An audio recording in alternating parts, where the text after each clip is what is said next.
Hey everyone, I'm Brian Parks, the CEO of Synapse Software, and in this video, I want to talk about my idea of the next generation digital transformation platform.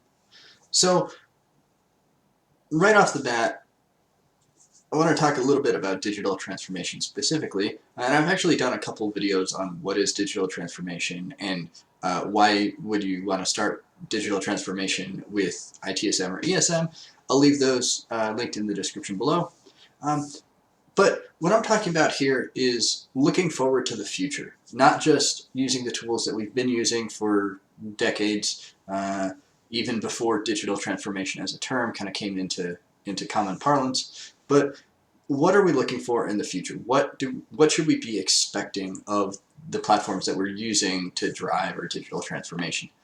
And specifically, I'm not going to include things like security and privacy, um, regulatory compliance, those sorts of things that realistically we should just kind of be assuming are built into our platforms. If we're using a tool that doesn't take into account security, privacy, regulatory compliance, we really shouldn't be using those platforms at all. I mean, in 2020, the cybersecurity climate is such that we really need to be using the kind of the best platforms, at least platforms that take into account those best practices on those fronts. So I'm not even going to talk about those aspects.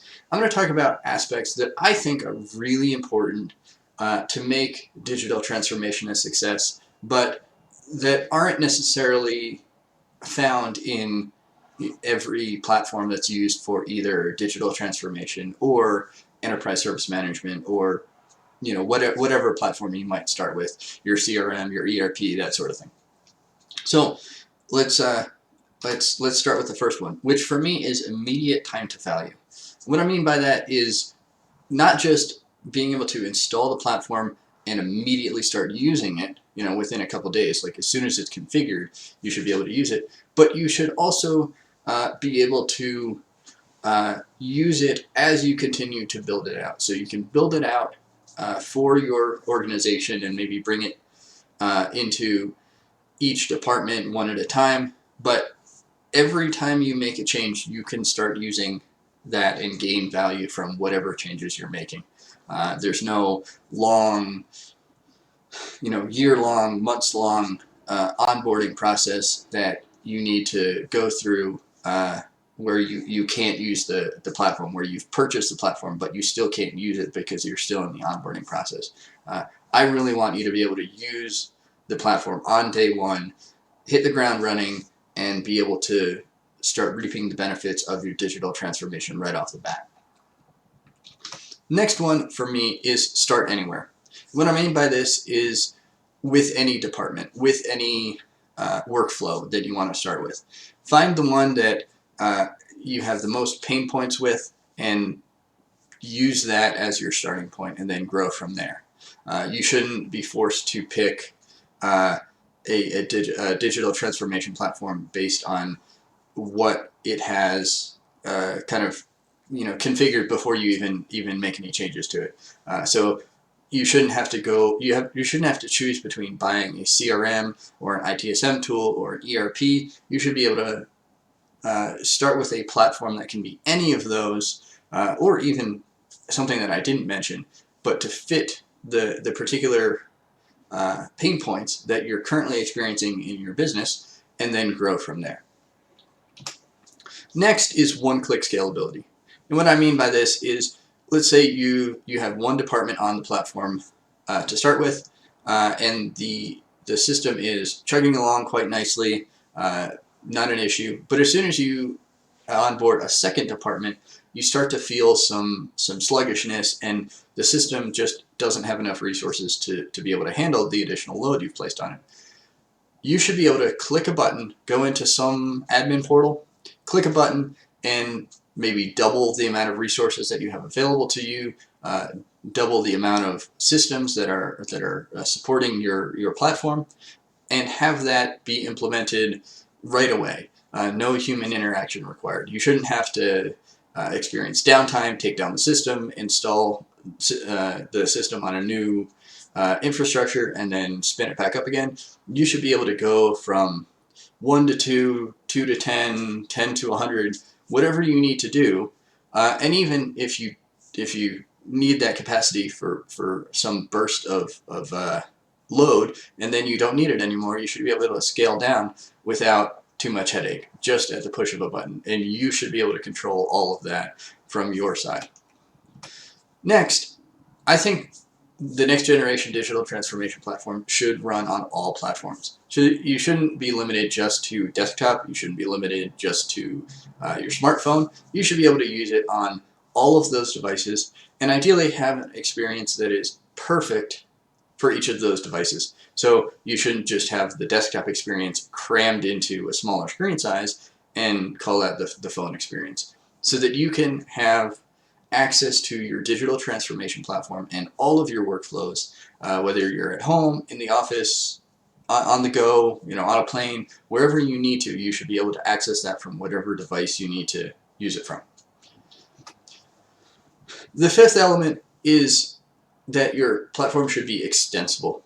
And what I mean by that is not just you can hire developers to build things onto it, but you should be able to make changes to your workflows and your platform as you need to, either as you onboard new departments or as requirements change, as regulations change and require changes in your workflows. You should be able to change the implementations in your digital transformation platform to fit those changing requirements, so that no matter what happens, you'll always be up to date and you can continue to get that immediate time to value. So you're not stuck with what you had when you first implemented your system.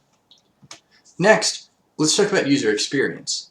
User experience is really important to me, and I think it's really important to most people, but a lot of times we don't necessarily know how to accomplish that, how to achieve that. For digital transformation really to work, it has to be focused on the user. It has to be focused on everybody who's going to be using the system along all parts of the workflow. And if the user experience is not up to their expectations, it's going to feel clunky, they're going to resist using it, and you really won't gain the value that you hope to with your digital transformation. So having your platform focused on the user experience first and foremost, and ideally letting you customize the look and feel to allow for that user experience is key. Next, your system should be service-oriented. And I actually did a video specifically about this. I called it service-oriented service management. But the basic premise is that everything we're dealing with is services. One department serving another, providing value to another, finding the areas where different workflows between different departments have to sync up and provide services for each other. And the key is that the system should be built to support those services and not require that users change what they're doing in order to use the system. Next up, anything in the modern day and age should be API first, and digital transformation systems even more so, because we're probably not going to be using just one system to do everything. Back in the days, a couple of decades ago, when ERP systems were first the hot new thing, the idea was that they were going to do everything. That's why they were called enterprise.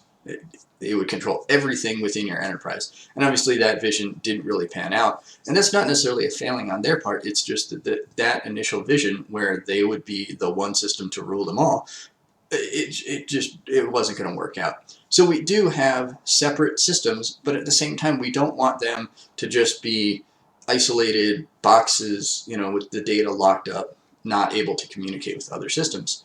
So anything we do, we want to make sure that there's an API, so that at the lowest common denominator, or the lowest bar, is that we can hire developers to sync things up, but using these APIs. But at a higher level, be able to connect with those APIs and make the systems use those APIs and talk to each other. Next, things should be automated. the whole idea behind digital transformation is that we're moving from manual processes to digital processes, but in most cases automated processes, so that employees are freed up to do the things that they were really hired to do, not do all this paperwork, but to actually do what they got into business to do. So that means that all that other stuff needs to be automated. And for a successful digital transformation system, that means that any of the data that's stored in there needs to be able to be automated based on specific events, based on when it's created, based on specific schedules. And I actually did a video fairly recently on that. I'll leave linked in the description below, on the different types of automation. So check that out. Next, big data.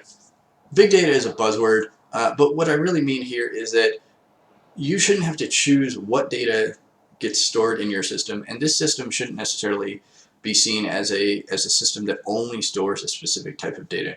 It should be able to store whatever data your organization is generating and provide useful insights about it. All that automation, the API access, all of it on whatever data you want to store in your system. This is your system, so there's no data that is wrong to be storing in that system. You have your data, you have your system, stick it in there, and the system should be able to figure out how to make that useful for you. Next up, the system should be intelligent.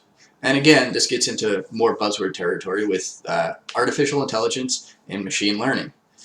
But what this should do is it should be able to provide additional insights and connections between the data that you've provided, again tying back with big data, and actually kind of augment your brain power so that you don't have to think about these things. It should be able to figure out what you're trying to do and provide additional useful tidbits based on that.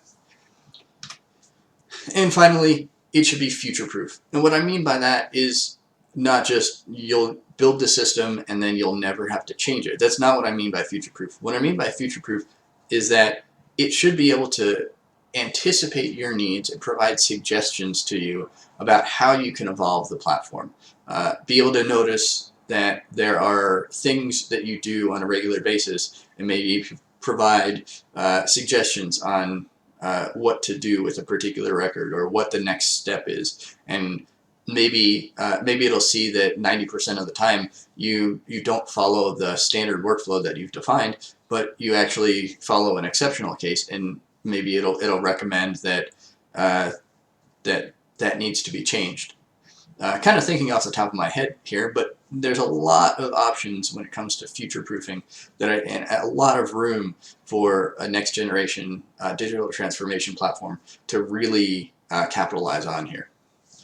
So with that, that's basically my vision for what the next generation of digital transformation is going to look like. And I hope you found this helpful, and I hope this gave you something to think about when evaluating the systems that you build into your enterprise and the systems that you bring into the fold as far as integrating in with the systems that you already have. If you have any questions about anything that I talked about here, go ahead and leave a comment below. If there are other things that you think are important to have in a next generation digital transformation platform, also definitely leave a comment down below.